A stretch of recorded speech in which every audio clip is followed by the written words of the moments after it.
Asnjë rresht në Bibël nuk shkruan për yllin e Davidit. Asnjë profet nuk e përmend. Asnjë dokument historik në shkrime. Një tekst që shkruan imtësisht për çdo gjë, që nga përmasat e arkës së Noes e deri te pesha eksakte e heshtës së Golias, nuk thot absolutisht asgjë për këtë simbol. Si është e mundur?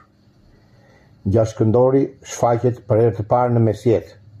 Mijëra vjet më vonë se mbreti David t'ishte kthyer tashmë në pluhur. Duket në qoshet e errta të teksteve mistike ebraike, në dorëshkrime kabaliste që trajtonin njohuritë ezoterike, shumë larg nga besimi i Mojsiut dhe profetëve. Specifikisht, fitoi popularitet shekuj më vonë gjatë mesjetës, duke u shfaqur shpesh në misticizmin hebraik në dorëshkrime, dhe madje edhe si një motiv dekorativ.